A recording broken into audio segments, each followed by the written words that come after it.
Praise the Lord. കർത്താവിന്റെ അതിപരിശുദ്ധമായി നാം വാഴ്ത്തപ്പെടട്ടെ. ഈ നല്ല സമയത്ത് ഓർത്ത് ദൈവത്തെ സ്തുതിക്കുകയും വാഴ്ത്തുകയും ചെയ്യുന്നു. വിവിധ സ്ഥലങ്ങളിൽ രാജ്യങ്ങളുമായിരുന്ന ദൈവവചനം കേൾക്കുന്ന എല്ലാ പ്രിയപ്പെട്ടവർക്കും കർത്താവായ യേശുക്രിസ്തുവിന്റെ വിലയേറിയ നാമത്തിൽ എൻ്റെ സ്നേഹവന്ദനം. അല്പസമയത്തെ ദൈവവചന ചിന്തയ്ക്കായി ഒരു ദൈവവചന ഭാഗം വായിക്കുന്നു. വെളിപ്പാട് പുസ്തകം 21 അധ്യായം അതിന്റെ 7-ാമത്തെ വാക്യം. ജയിക്കുന്നവന് ഇത് അവകാശമായി ലഭിക്കും. ഞാൻ അവന് ദൈവവും അവൻ എനിക്ക് മകനുമായിരിക്കും. വളരെ അനുഗ്രഹിക്കപ്പെട്ട നല്ല തിരുവെഴുത്തിനായ ദൈവത്തെ സ്തുതിക്കുന്നു. ഹല്ലേലൂയ. നമ്മുടെ ചിന്തിക്കുന്ന വചനം, ജയിക്കുന്നവന് ഇത് അവകാശമായി ലഭിക്കും. ഞാൻ അവന് ദൈവവും അവൻ എനിക്ക് മകനുമായിരിക്കും. ഒരു വലിയ വാക്തത്വവും വലിയൊരു സ്നേഹത്തിന്റെ പ്രകടനവും ഒരു വാത്സല്യവും കരുതലും കരുണയും ദയയും ഒക്കെ ആ വാക്യത്തിനകത്ത് കർത്താവ് നമുക്ക് വെളിപ്പെടുത്തി തരികയാണ്. ഹല്ലേലൂയ. അപ്പൊ നമ്മുടെ ദൈവം എല്ലാ കാലത്തും ജയാളിയാ. നമ്മുടെ ദൈവം എല്ലാ കാലത്തും ജയാളിയാ. എന്ത്? പാപത്തെ ജയിച്ചവനാ. ശാപത്തെ, രോഗത്തെ, സാത്താനെ, മരണത്തെ, കല്ലറയെ ജയിച്ചവനാ. ഹല്ലേലൂയ. അതുകൊണ്ട് കർത്താവിന്റെ മക്കൾ എന്ത് ചെയ്യണം? നാം ഈ ലോകത്തെ ജയിച്ചവരായിരിക്കണം. ഈ ലോകത്തിന്റെ സകല പാപങ്ങളിൽ നമ്മൾ ജയം പ്രാപിക്കണം. ഹല്ലേലൂയ. കർത്താവിന് വേണ്ടി ആകാംക്ഷയോടെ നമ്മൾ നോക്കിക്കൊണ്ടിരിക്കുക. നാം ജയജീവിതം നയിക്കുന്നവരായിരുന്നെങ്കിൽ മാത്രമേ ദൈവത്തിന്റെ വാഗ്ദത്തങ്ങളും അവകാശങ്ങളും നമുക്ക് ലഭ്യമാകത്തുള്ളൂ. മാത്രമല്ല, നാം ജയജീവിതം നയിക്കുന്നെങ്കിൽ മാത്രമേ നമുക്ക് ആത്മാവിന്റെ ശക്തിയും കൃപകളും നമുക്ക് ലഭ്യമാകത്തുള്ളൂ. Praise the Lord. എന്നാൽ നാം അവയെല്ലാം അവകാശമാക്കിക്കൊണ്ട് ജയം വരിക്കുന്നുണ്ടോ, ജയം പ്രാപിക്കുന്നുണ്ടോ എന്ന് നമ്മുടെ കർത്താവ് നോക്കിക്കൊണ്ടുകൊണ്ടിരിക്കുക. എല്ലാ കാലഘട്ടത്തിലും എന്ത് ചെയ്യണം? സകലത്തെ ജയിക്കണം. ആദ്യം തന്നെ നമ്മുടെ ജഡത്തെ ജയിക്കുക എന്നുള്ളതാണ്. നമ്മുടെ പഞ്ചേന്ദ്രിയങ്ങളെ ജയിപ്പാൻ നമുക്ക് കഴിഞ്ഞാൽ, ഹല്ലേലൂയ, ഈ ലോകത്തെ നമുക്ക് ജയിക്കാൻ കഴിയും. അപ്പൊ ഈ പഞ്ചേന്ദ്രിയങ്ങളാണ് മിക്കവാറും നമ്മളെ പാപത്തിലേക്ക് നയിച്ചുകൊണ്ടിരിക്കുന്നത്. അതുകൊണ്ടാണ് ഇന്ദ്രിയജയം വേണമെന്നൊക്കെ പറയുന്നത്. സ്തോത്രം. Praise the Lord. ഇവിടെ നമ്മൾ ഈ ദൈവവചനം വായിക്കുമ്പോൾ വെളിപ്പാട് പുസ്തകം 21 അധ്യായം 7-ാം വാക്യമുള്ള വായിച്ച് 6 വരെയുള്ള വാക്യങ്ങൾ വായിക്കുമ്പോൾ എല്ലാം ഞാൻ ഓടിച്ച് പറഞ്ഞു വരാതിരിക്കുക. അതിന്റെ 1-ാം വാക്യം, ഞാൻ പുതിയ ആകാശവും ഭൂമി കണ്ടുവന്ന് യോഹന്നാനുള്ള വെളിപ്പാടാണ്. ഹല്ലേലൂയ. 2-ാം വാക്യത്തിലേക്ക് വരുമ്പോൾ പുതിയ യെരൂശലേം എന്ന വിശുദ്ധ നഗരത്തെ കുറിച്ചാണ് യോഹന്നാൻ പറയുന്നത്. 3-ാമത്തെ വാക്യത്തിലേക്ക് വരുമ്പോൾ ഇത് മനുഷ്യരോടുകൂടി ദൈവത്തിന്റെ കൂടാരം. Praise the Lord. 4-ാം വാക്യത്തിലേക്ക് വരുന്ന അവരുടെ കണ്ണുനീരെല്ലാം തുടച്ചു കളയും. ആരുടെ? വിശുദ്ധന്മാരുടെ. 5-ാം വാക്യത്തിലേക്ക് ഇനി മരണം ഉണ്ടാകുകയില്ല. സ്തോത്രം. 6-ാം വാക്യത്തിലേക്ക് വരുമ്പോൾ കർത്താവ് പറയാണ്, ഞാൻ അൽഫയും ഒമേഗയുമാകുന്നു. അങ്ങനെ വ്യത്യസ്തമായ 6 നിലകളിൽ 6 കാര്യങ്ങൾ 6 വാക്യങ്ങളിൽ പറഞ്ഞിട്ടാണ് നമ്മുടെ കർത്താവ് പറയുന്നത്. 7-ാം വാക്യത്തിൽ ജയിക്കുന്നവന് ഇത് അവകാശമായി ലഭിക്കും. ഞാൻ അവർക്ക് ദൈവവും അവർ എനിക്ക് മക്കളുമായിരിക്കുന്നു. ഒന്ന് ഓർത്ത് നോക്കി, നമ്മുടെ കർത്താവിന്റെ സ്നേഹകരുണ അല്ലെങ്കിൽ സ്നേഹത്തിന്റെ അവന്റെ മനസ്സിലും എത്ര വലുതാണ്. അല്ലേ? നമുക്ക് വേണ്ടി ഒരുക്കിയിരിക്കുന്ന പുതിയ യെരൂശലേം എന്ന വിശുദ്ധ നഗരത്തെ ഞാനും നിങ്ങളും ആത്മാവിൽ കണ്ട് ദർശിച്ച് മുന്നോട്ട് യാത്ര ചെയ്യുന്നെങ്കിൽ ഈ ലോകത്തിന്റെ യാതൊരു സുഖങ്ങളിലേക്ക് നമ്മൾ വീഴില്ല. Praise the Lord. നമുക്ക് ജയജീവിതം നയിക്കാൻ കഴിയും. എന്നെ പലപ്പോഴും പലരും വിളിച്ച് എനിക്ക് ഗുണദോഷം പറഞ്ഞു തരും. ഹല്ലേലൂയ. തെറ്റാന്നല്ല ഞാൻ പറയുന്നത്. ഗുണദോഷം പറഞ്ഞിരുന്ന അവരുടെ ജഡികമായ അല്ലെങ്കിൽ ജഡത്തിന്റെ ചിന്തകൾക്ക് അനുസൃതമായ ചില വാക്കുകളൊക്കെ ഉപയോഗിക്കും. ഞാൻ അവർക്കത് നേരെ തിരുത്തി കൊടുക്കാറുണ്ട്. അപ്പൊ ഞാൻ അവരോട് പറയാനുണ്ടോ, നമ്മൾ ലോകത്തെ ജയിക്കണം, ഇന്ദ്രിയങ്ങളെ ജയിക്കണം, പഞ്ചേന്ദ്രിയങ്ങളെ ജയിക്കണം. അവർ പറയുന്നത് ശരിയാണ്, അവരുടെ ന്യായം. പക്ഷെ നമ്മൾ പഞ്ചേന്ദ്രിയങ്ങളെ ജയിപ്പാൻ നമുക്ക് കഴിയുമെങ്കിൽ നമ്മൾ ദൈവസന്നിധി നേരോടെ നിൽക്കാൻ കഴിയും. അപ്പം പലരുടെ ഉപദേശങ്ങൾ എന്താ? ഹല്ലേലൂയ. അവരുടേതായ ചിന്തകൾക്കനുസൃതമായ, ഞാൻ തെറ്റാണെന്നല്ല പറയുന്നത്, അതൊക്കെ നല്ലതാണ്. പക്ഷെ നമുക്ക് വ്യക്തിപരമായിട്ട് തീരുമാനം ഉണ്ടാകണം. മറ്റാരുടെയും വാക്ക് കേട്ടിട്ടല്ല നമ്മൾ തീരുമാനമെടുക്കേണ്ടത്. സ്വന്തമായിട്ട് തീരുമാനമെടുക്കുവാൻ പ്രാപ്തിയുള്ളവനാണ് യഥാർത്ഥ ക്രൈസ്തവ വിശ്വാസി. ഹല്ലേലൂയ. സ്വന്തമായിട്ട് തീരുമാനമെടുക്കണം. സ്വന്തമായിട്ട് നമുക്കുള്ള കഴിവുണ്ടായിരിക്കണം, പ്രാപ്തി ഉണ്ടായിരിക്കണം. ഹല്ലേലൂയ. എടുക്കുന്ന തീരുമാനത്തിനകത്ത് ഉറച്ചു നിൽക്കണം. പൊളിക്കുകയും പണിയുകയും ചെയ്യുന്നവരാകരുത്. ചിലരൊക്കെ തീരുമാനമെടുക്കും, പിന്നെ പൊളിക്കും, പിന്നെ പണിയും. അവർക്ക് കഴിഞ്ഞ 2024 ഡിസംബർ 31 രാത്രിയിൽ എല്ലാവരും പുതിയ തീരുമാനമെടുത്ത് 2025 ജനുവരി 1 പ്രവേശിച്ചു. പലരും തങ്ങളുടെ തീരുമാനം പൊളിച്ചു കളഞ്ഞു. ഒരു പണിയുക, പൊളിക്കുക, അങ്ങനെ തീരുമാനം എടുക്കുക, പൊളിക്കുക. ഇനിയിപ്പോൾ ഏതാണ്ട് ഒരു 3 മാസം കൂടെ കഴിയുമ്പോൾ വീണ്ടും ഒരു പണിയാൻ തുടങ്ങും. കാരണം 31 ഡിസംബർ 31 വരാൻ പോകുന്നു. അപ്പം പുതിയ തീരുമാനം ഒറ്റ രാത്രിയിലുള്ളൂ, പിറ്റേ ദിവസം പൊളിച്ചു. അങ്ങനെയാണ് എല്ലാവരും. അല്ലാത്ത ആ എടുത്ത തീരുമാനത്തിൽ നിൽക്കുന്ന ഒരു വ്യക്തിയെങ്കിലും നിങ്ങൾക്ക് കാണിച്ചു തരാൻ കഴിയും? ഒരൊറ്റ മനുഷ്യരും ഒരു വിശുദ്ധരുമില്ല എന്നുള്ളതാണ്. സ്തോത്രം. ഈ ഭൂമിയിൽ ഒരു മനുഷ്യരില്ല ഡിസംബർ 31 എടുത്ത തീരുമാനത്തിൽ ഉറച്ചു നിൽക്കുന്ന ഒരു വ്യക്തി പോലും ഇല്ല. എന്നെ കൂടെ കൂട്ടിയാ പറയുന്നത് കേട്ടോ. പ്രൈസ്. ഇപ്പം മനുഷ്യന്റെ അവസ്ഥ എത്രയാണ്? അപ്പം കർത്താവ് പറഞ്ഞ് ജയിക്കുന്നവന് ഇത് അവകാശമായി ലഭിക്കും. ഏതാ? പുതിയ യെരൂശലേം എന്ന നഗരം. 8-ാം വാക്യത്തിലേക്ക് വരുമ്പോൾ കാണുന്നത്, എന്നാൽ ഭീരുക്കൾ, അവിശ്വാസികൾ, അറയ്ക്കപ്പെട്ടവർ, കുലപാതകർ, ദുർനടപ്പുകാർ, ശൂദ്രക്കാർ, ബിംബാരാധികൾ എന്നിവർക്കും ഭോഷ്ക് പറയുന്ന ഏവർക്കുമുള്ള ഓഹരി തീയും ഗന്ധവും കത്തുന്ന പൊയ്കയിലെത്രേ അത് 2ാമത്തെ മരണം. അപ്പൊ അവിടെ ചില ആളുകളെ വ്യക്തമായിട്ട് പറഞ്ഞു, അതിന് യഥാർത്ഥത്തിൽ ഭീരുക്കളായവർ. കർത്താവായ യേശുക്രിസ്തുവിനെ സ്വന്തം രക്ഷിതാവും പിതാവുമായി സ്വീകരിച്ചിട്ട് ദൈവത്തിന്റെ കൽപ്പന പ്രമാണിച്ച് മുന്നോട്ട് പോകാൻ കഴിയാതെ, അയ്യോ വീട്ടുകാരറിഞ്ഞാൽ എന്ത് ചെയ്യും, നാട്ടുകാരറിഞ്ഞാൽ എന്ത് ചെയ്യും, അമ്മ അറിഞ്ഞാൽ, അപ്പൻ അറിഞ്ഞാൽ, സഹോദരങ്ങൾ അറിഞ്ഞാൽ എന്ത് ചെയ്യും, സമൂഹം അറിഞ്ഞാൽ എന്ത് ചെയ്യും, സഭ അറിഞ്ഞാൽ എന്നെ എന്ത് ചെയ്യും, എല്ലാവരെയും ഞങ്ങളെ ഒഴിവാക്കി നിർത്തും, എല്ലാവരെയും ഞങ്ങളെ മാറ്റി നിർത്തും. അതുകൊണ്ട് ആരും അറിയരുത്, ആരും അറിയാതെ ഭീരുക്കളായി നടക്കുന്നവരുണ്ട്. രക്ഷിക്കപ്പെട്ട് സ്നാനപ്പെടാൻ പറഞ്ഞ് സ്നാനപ്പെടത്തില്ല. അയ്യോ ഞങ്ങൾ രക്ഷിക്കപ്പെട്ടു സ്നാനപ്പെടത്തില്ല കേട്ടോ, ഭീരുക്കളാണ്. കാരണം സ്നാനപ്പെട്ടെന്ന് വീട്ടിലറിഞ്ഞാൽ പിന്നെ കൂടെ എല്ലാം പറ്റത്തില്ല. അതിന് സ്നാനപ്പെട്ടു എന്ന് പറഞ്ഞാൽ കാതിലും കഴുത്തിലും കമ്മൊക്കെ ഊരണമില്ല. അത് ഞങ്ങൾക്ക് വലിയ പാടാണ്. ഭീരുക്കളായവർ. ഹല്ലേലൂയ. പലരും പറയും നിങ്ങൾ സ്നാനപ്പെടാൻ നേരത്ത് നിങ്ങൾ കാതിലും കഴുത്തിലേക്ക് ഊരണം, എങ്കിൽ മാത്രമേ നിങ്ങൾ സ്നാനപ്പെടുത്തുള്ളൂ. അയ്യോ ഞങ്ങളത് ഊരിക്കഴിഞ്ഞാൽ തന്നെ ഭീരുക്കളായവർ. ഇവർക്കൊന്നും ദൈവരാജ്യത്തിൽ ചെല്ലാൻ കഴിയില്ല. ഹല്ലേലൂയ. നമ്മൾ യഥാർത്ഥത്തിൽ തീരുമാനമെടുക്കണം. വേർപാട് വിശുദ്ധി എന്ന് പറഞ്ഞു വേണം. ഹല്ലേലൂയ. വേർപാടും വിശുദ്ധിയും പ്രാപിക്കാത്തവൻ എങ്ങനെയാണ് ദൈവരാജ്യത്തിൽ ചെല്ലാൻ കഴിയുന്നത്, ഈ പുതിയ യെരൂശലേമിൽ ചെല്ലാൻ കഴിയുന്നത്? നിങ്ങൾ വെളിപ്പാട് പുസ്തകം 21-ാം അധ്യായം വായിക്കുക. ആദ്യം തൊട്ട് ഈ 6 വരെ വാക്യം വായിച്ചു. 7-ാമത്തെ വാക്യം നമ്മൾ വായിച്ചു. 8-ാം വാക്യമൊക്കെ ഒന്ന് വായിച്ചു നോക്കാം. അപ്പം ദൈവാത്മാവ് നിങ്ങളോട് വ്യക്തമായിട്ട് സംസാരിക്കും. ഹല്ലേലൂയ. അപ്പം ഭീരുക്കൾ, നമുക്ക് എല്ലാ കാര്യങ്ങളെ കുറിച്ച് പറയാൻ ഭീരുക്കൾ. ഹല്ലേലൂയ. അവിശ്വാസികൾ, വിശ്വാസത്തിനെതിരായി നിൽക്കുന്നവർ. ഹല്ലേലൂയ. സ്തോത്രം. അറയ്ക്കപ്പെട്ടവർ, കുലപാതകർ, ദുർനടപ്പ്, ശൂദ്രക്കാർ, ബിംബാരാധികൾ, ഭോഷ്ക് പറയുന്ന എന്ത് വേണ്ട ഇത്യാദി ജനത്തിനൊന്നും ദൈവരാജ്യത്തിൽ ചെല്ലാൻ കഴിയില്ല. ഹല്ലേലൂയ. എന്നെ കേൾക്കുന്ന പറഞ്ഞ ഇന്നത്തെ കാലഘട്ടത്തിൽ ക്രൈസ്തവ ലോകമെമ്പാട് നിറഞ്ഞിരിക്കുന്നു. എന്നാൽ അവരുടെ ജീവിതം പരിശോധിച്ച് നോക്കണം. ക്രൈസ്തവ സമൂഹം ലോകമെമ്പാട് നിറഞ്ഞു വന്ന് നമ്മൾ വാരിക്കോരി പ്രസംഗിക്കുന്നവരാ. അതേ വാരിക്കോരി റിഡക്ഷൻ എന്ന് പറഞ്ഞ കഥകളിലൊക്കെ ഈ വർഷാവസാനമായി കഴിയുമ്പോൾ നവംബർ ഒക്കെ ആകുമ്പോഴത്തേനും വാരിക്കോരി കൊടുക്കുന്ന ഒരുപാട് ഓഫറുകളുണ്ട് എന്ന് പറഞ്ഞവരാണ് നമ്മുടെ പ്രസംഗം പലപ്പോഴും. നിങ്ങൾ അറിഞ്ഞു, ലോകമെമ്പാടും, ഇന്ത്യ മുഴുവൻ ലോകമെമ്പാടും വാരിക്കോരി കൊടുക്കുന്ന ഓഫർ പോലെ ദൈവമക്കൾ അങ്ങ് നിറഞ്ഞിരിക്കുന്നു. എല്ലായിടത്തും ഉണർവാണ്. എന്ത് ഉണർവാണ് സ്നേഹിത? ഹല്ലേലൂയ. ഇല്ലെന്നൊന്നും ഞാൻ പറഞ്ഞു. പക്ഷെ താങ്കൾ പ്രാർത്ഥിക്കാത്ത കാര്യങ്ങൾക്കും താങ്കളുടെ ഉള്ളിൽ ഉണർവുണ്ടാകാത്തിടത്തോളം കാലം ലോകത്തിൽ ഉണർവുണ്ട്. ക്രൈസ്തവ സമൂഹം വർദ്ധിച്ചെന്ന് പറയും. ക്രൈസ്തവരുടെ ജീവിതം പരിശോധിക്കണം. ഹല്ലേലൂയ. ക്രൈസ്തവരുടെ ജീവിതം പരിശോധിക്കണം. കർത്താവായ യേശുക്രിസ്തുവിന്റെ വേർപെട്ട ജീവിതം നയിക്കുന്ന, വീണ്ടെടുപ്പിന്റെ ജീവിതം നയിക്കുന്ന, വിശുദ്ധ ജീവിതം നയിക്കുന്ന എത്ര പേര് ക്രൈസ്തവ സമൂഹത്തിനകത്തുണ്ട്? അവിടെയാണ് പ്രശ്നം. ഹല്ലേലൂയ. ക്രൈസ്തവനാണെന്ന് പറഞ്ഞ് തോമാച്ചനോ പത്രോസോ യോഹന്നാനോ മർക്കോസോ അബ്രഹാമോ ബേബിച്ചനോ ത്രസ്യാമിയോ ശോശാമിയോ സാറാമിയോ ഇനി മോളിക്കുട്ടിന്നൊക്കെ പേര് വിളിക്കാം. ഹല്ലേലൂയ.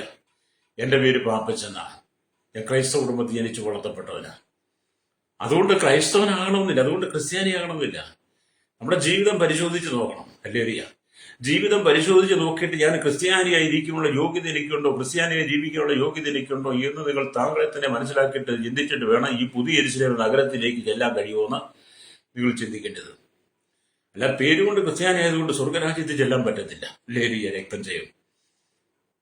ഞാൻ ആദ്യകാലത്തും പള്ളിയിൽ നിൽക്കുന്ന സമയത്ത് ഇപ്പം വിശ്വാസത്തിൽ വന്ന സമയത്ത് ചിന്തിക്കും, ഇത് നിങ്ങളുടെ പള്ളിയിലെ അച്ഛന്മാർ സംസാരിക്കുന്നുണ്ട്.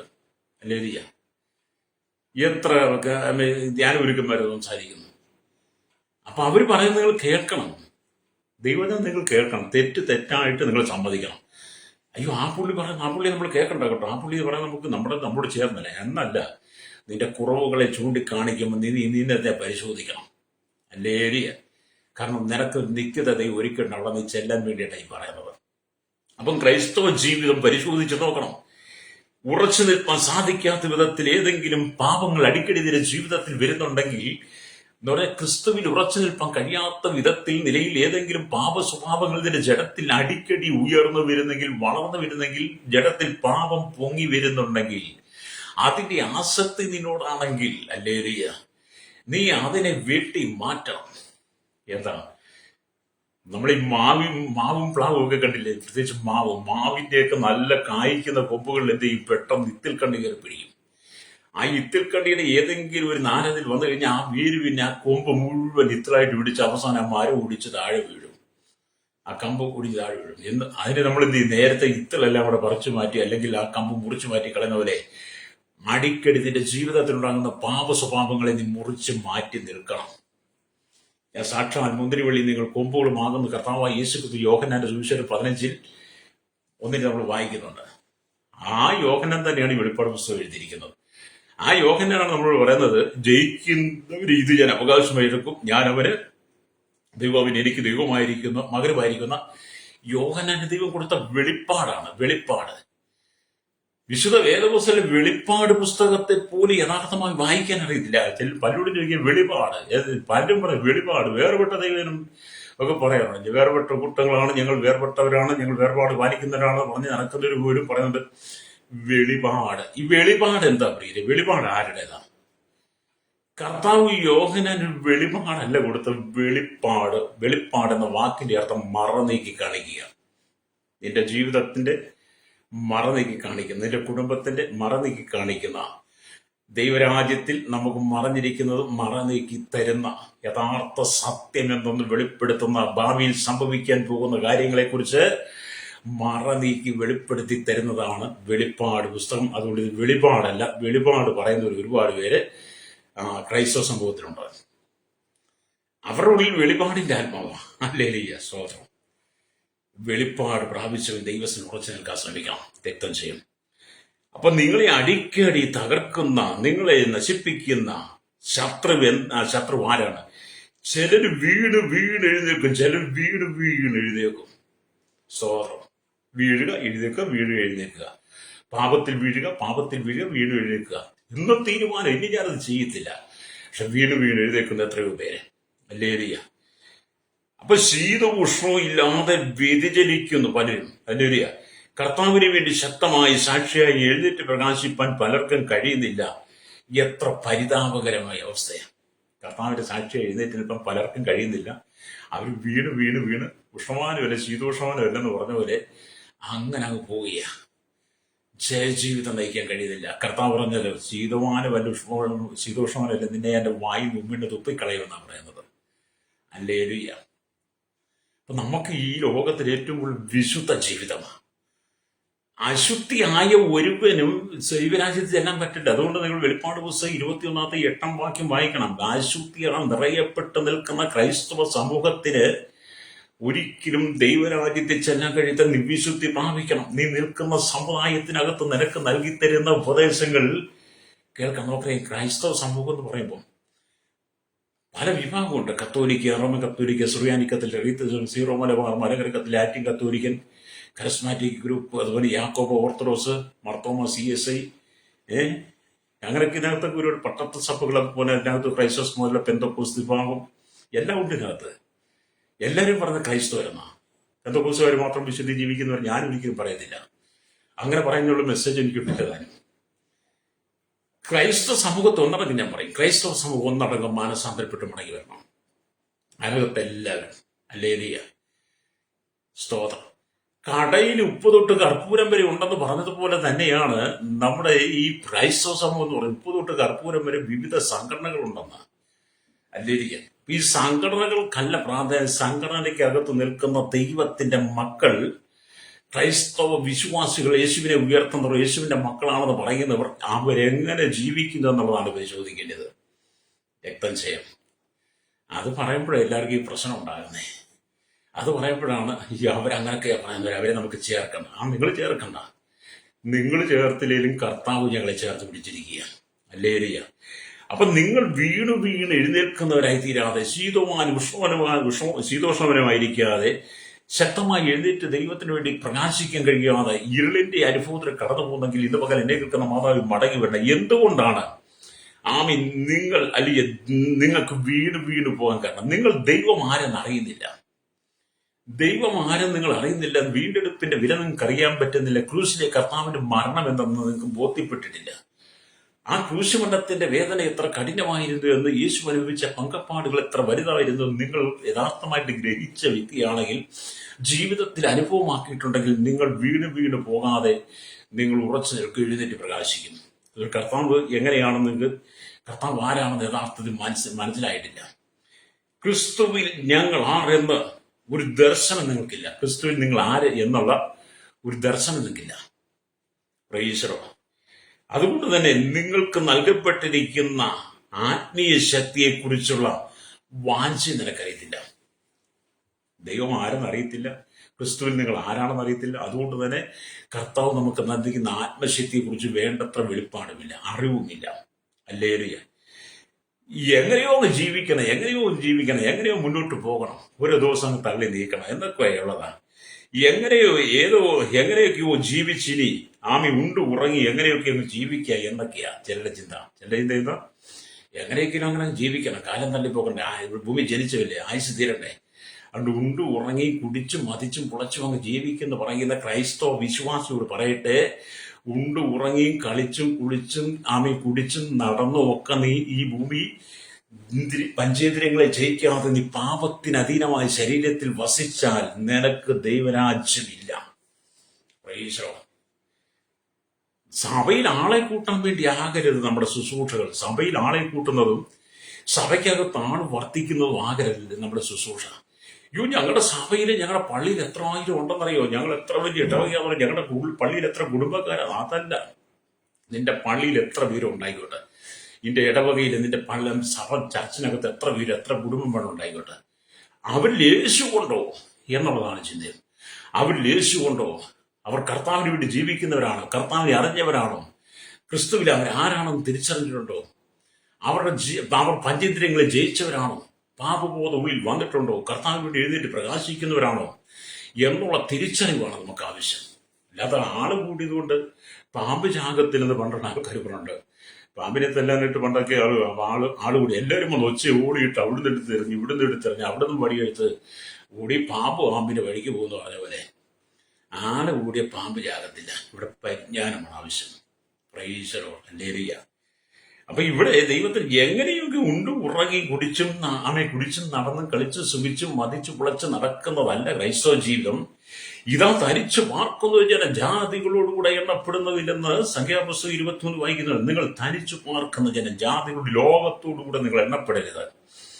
അപ്പൊ ജയം ഭരിക്കുവാൻ സാധിക്കാതെ അടിമത്തത്തിലും പാപങ്ങളിലും അകപ്പെട്ട് ബുദ്ധിമുട്ടുന്ന ജനങ്ങളെ നോക്കി കർത്താവ് പറയുന്ന ഒരു സംഭവമുണ്ട്. അല്ലെങ്കിൽ പാപത്തിൽ വീണ് കിടക്കുന്ന ജനങ്ങളെ നോക്കി ഇവിടെ കർത്താവ് പറയുന്ന ഒരു കാര്യം, യെശയ്യാ പ്രവാചകന്റെ പുസ്തകം 5-ാം അധ്യായം 13-ാമത്തെ വാക്യത്തിലേക്ക് വരുമ്പോൾ കാണുന്നുണ്ട്. അങ്ങനെ എന്റെ ജനം അറിവില്ലാകിയാൽ പ്രവാസത്തിലേക്ക് പോകുന്നു, അവരുടെ മാന്യന്മാർ പട്ടിണി കിടക്കുന്നു. അല്ലേലൂയ. അവരുടെ ജനസമൂഹം ദാഹത്താൽ വരണ്ടു പോകുന്നു. അല്ലേലൂയ. എന്നോട് കാണുക. 5-13 എന്താ? എന്റെ ജനം അറിവില്ലാകിയാൽ പ്രവാസത്തിലേക്ക് പോകുന്നു, അവരുടെ മാന്യന്മാർ പട്ടിണി കിടക്കുന്നു. അല്ലേലൂയ. പട്ടിണി കിടക്കുന്നു. അല്ലേലൂയ. അവരുടെ ജനസമൂഹം അല്ലേലൂയ ദാഹത്താൽ വരണ്ടു പോകുന്നു. അതുകൊണ്ട് പാതാളം തൊണ്ട തുറന്ന് വിസ്താരമായി വായു പിളർന്നിരിക്കുന്നു. എന്തിനാ? പാപത്തിൽ വസിക്കുന്നവരെ ജീവിക്കാൻ. അല്ലേലൂയ. പാപത്തിൽ വസിക്കുന്നവനെ സ്വീകരിക്കാൻ. അല്ലേലൂയ. സ്തോത്രം.